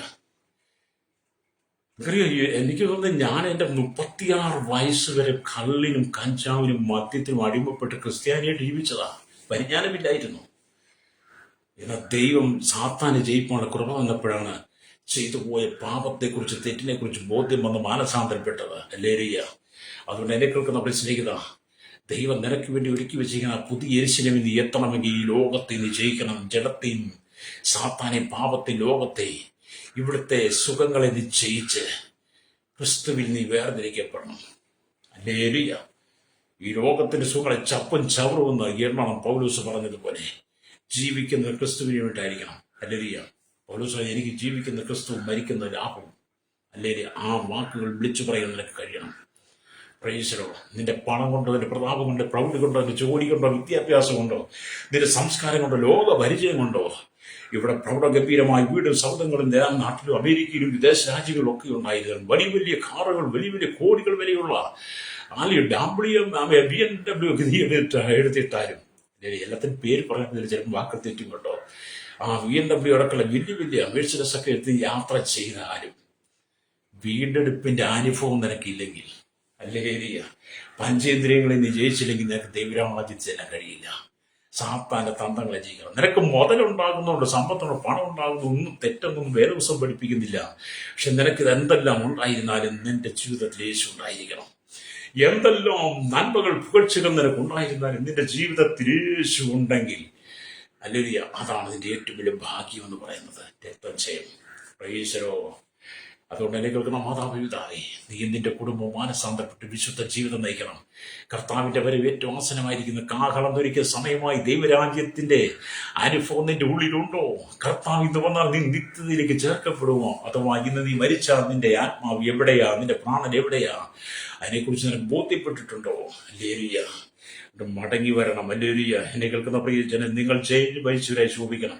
ക്രിസ്തു ജയാളിയായി ശോഭിച്ചതുപോലെ ദൈവത്തിന്റെ മക്കൾ, ക്രൈസ്തവ സമൂഹം ജയാളിയായി ജീവിക്കണം. ഹല്ലേലൂയ. അതിനായി കർത്താവിനെ കുറിച്ചുള്ള പരിജ്ഞാനം നിങ്ങൾക്ക് ആവശ്യമാണ്. അതുപോലെ കർത്താവ് വരച്ചിരിക്കുന്ന വഴികളെ കുറിച്ച് നിങ്ങൾക്ക് മനസ്സിലാക്കണം. അപ്പോൾ നിങ്ങൾ അടിമത്തത്തിൽ നിന്നും വിടിവിക്കപ്പെട്ട് സന്തോഷവും ആരോഗ്യവും ആനന്ദവും നിറഞ്ഞ ഒരു ക്രൈസ്തവ ജീവിതം നയിപ്പാൻ ദൈവം നിങ്ങൾക്ക് മുമ്പിൽ പുതിയ വഴികളെ തുറന്നു തരും. ഹല്ലേലൂയ. ദുഷ്ടന്മാരുടെ ആലോചന പ്രകാരം നടക്കാതെ, പാപികളുടെ വഴി നിൽക്കാതെ, പരിഹാസിൽ ഇരിപ്പിടത്തിൽ ഇരിക്കാതെ യഹോവയുടെ ന്യായപ്രമാണത്തിൽ സന്തോഷിച്ചവയെ രാപ്പകൽ ധ്യാനിക്കുന്നവനാ. അവനാണ് ആറ്റിരികത്ത് നട്ടിന് തക്ക കാലത്ത് ഫലം കായ്ക്ക് ഇരവാടത്തും വൃക്ഷം പോലെ. ക്രൈസ്തവ സഭയെക്കുറിച്ച് ദൈവം അത് ആഗ്രഹിക്കുന്നു. മാനസാന്തരപ്പെടുക. ഞാൻ നിങ്ങൾക്ക് വേണ്ടി പ്രാർത്ഥിക്കാൻ പോവുകയാണ്. ഹല്ലേലൂയ. നമ്മൾ വായിച്ച വചനം എന്താണ്? വെളിപ്പാട് പുസ്തകം 21-7 വാക്യം. ജയിക്കുന്നവന് ഇത് അവകാശമായി ലഭിക്കും. ഞാൻ അവന് ദൈവവും അവനെനിക്ക് മകനുമായിരിക്കും. ഹല്ലേലൂയ. നമുക്ക് തീരുമാനമെടുത്ത് ദൈവസ്ഥ എൻ്റെ കുടുംബത്തിന്റെ ശാപപാപ രോഗ തന്ത്രങ്ങളെല്ലാം മാറി എൻ്റെ കുടുംബം ദുർഭൂത ബന്ധനത്തെ വിടിവിക്കപ്പെട്ട് ക്രിസ്തുവിന്റെ അനുയായിയായി മാറണം. കണ്ണുകളുടെ ചാട്ട് പരിശുദ്ധ ഞങ്ങളുടെ നല്ല ദൈവമേ, സ്വർഗ്ഗ പിതാവേ, അനുഗ്രഹിക്കപ്പെട്ട നല്ല സമയത്തിന് വചനം കേൾക്കാൻ താല്പര്യപ്പെടുന്ന കേട്ടുകൊണ്ടിരിക്കുന്ന സകല ജനത്തെ ഞങ്ങളുടെ കരങ്ങളിൽ ഏൽപ്പിക്കുകയാണ്. ഈ ലോകത്തെ ജയിച്ച് നല്ല യഥാർത്ഥമായി ക്രിസ്ത്യ ജീവിതം നയിപ്പാൻ ജനത്തെ ഒരുക്കണം. മദ്യത്തിന് മയക്കും ലഹരിക്കും അടിപ്പെട്ട് ഈ ലോകത്തിന്റെ പാപസ്വങ്ങൾ വീണ്ടും നിത്യത്തെ നഷ്ടപ്പെടുത്തി കളയാതെ കർത്താവ് സകലത്തെ ജയിച്ച് ആ പുതിയ യെരൂശലേമിന്റെ മക്കളായി തീരുവാൻ ക്രൈസ്തവ സമൂഹത്തിൽ ഒരുക്കണം. ലോകം മുഴുവൻ ക്രൈസ്തവർ ഹല്ലേലൂയ വളർന്നുവെന്ന് ഭയന്നെങ്കിലും സ്വയം പരിശോധിച്ചുകൊണ്ട് പാപത്തെ ഏറ്റുപറഞ്ഞ് വീക്ഷിച്ച് അമ്മയും വരുവാൻ ശൈശവത്തിൽ ബാല്യ കൗമാരി യൗവനത്തിൽ വാസ്തുവിന്റെ ആരോഗ്യത്തിൽ അശനയാ ചോട്ടൽ തടവറയിലായിരിക്കും. ജാതി മത വർഗ വർണ്ണ വ്യത്യാസമില്ലാതെ ഉടിത്തൊട്ട് കൊട്ടാരത്തിൽ വരെ പാർക്കുന്ന സകല ജാതികളെയും, എല്ലാ ദ്വീപവാസികളെയും, എല്ലാ ആദിവാസികളും, ട്രൈബൽ മേഖലയും, ഗോത്ര വിഭാഗങ്ങളെ എല്ലാം ഞങ്ങൾ ഏൽപ്പിച്ച രാജ്യരാഷ്ട്ര തലവന്മാർക്കായി പ്രാർത്ഥിക്കുന്ന എല്ലാ അധികാര ഭരണ സംവിധാനങ്ങളിൽ ഇരിക്കുന്ന ക്രമസമാധാന പാലകർ എല്ലാ മേഖലയിലുമായിരിക്കും ജനത്തെയും കർത്താവ് കരങ്ങളിൽ ഏൽപ്പിക്കുന്നപ്പ സകല തൊഴിൽ മേഖലയിലും ആയിരിക്കുന്ന സകല ജനത്തെ, ദേശത്തും വിദേശത്തുമായിരിക്കുന്ന കഷ്ടം സഹിക്കുന്ന ഒമ്പരപ്പെടുന്ന പാപത്തിന് അധീനമായി വീടെടുക്കുന്ന പാപസ്വഭാവത്തിൽ ജീവിക്കുന്ന സകല ജനത്തിനും ഒരു മാനസാന്തരം കൊടുക്കണമേ. യേശുവിന്റെ വരവേറ്റവും തീവ്രവാദം, ഭീകരവാദം, വർഗീയവാദം വളർന്ന് കർത്താവെ ലഹരിക്ക് അടിമകള അനേകം അക്രമം പെരുകുമ്പോൾ ആഭിചാര മന്ത്രവാദ ക്രിയകളൊക്കെ പെരുകുന്ന ഈ കാലഘട്ടത്തിൽ കഴിഞ്ഞ ദിവസങ്ങളൊക്കെയും പത്തനംതിട്ട അടക്കമുള്ള പ്രദേശങ്ങൾ നടന്ന നീചവും ക്രൂരമായ സാമ്യ പ്രവർത്തികൾ ഞങ്ങൾ കാണുമ്പോൾ ഇനിങ്ങനെ കർത്താവ് ജനം മടങ്ങുവന്ന് മാനസാന്തരപ്പെട്ട് വിശുദ്ധ ജീവിതം നയിപ്പാൻ ഈ ജനത്തിന്റെ ആത്മീയങ്ങൾ തുറക്കേണ്ടതിനായി ഞങ്ങൾ യേശുവിന്റെ കരങ്ങൾ ഏൽപ്പിക്കുകയാണ്. സകലത്തിൻ പേരും ദൈവം നീതി വെളിപ്പെടുത്തണമേ. യേശുവിന്റെ നാമത്തിൽ തന്നെ. ആമേൻ, ആമേൻ, ആമേൻ.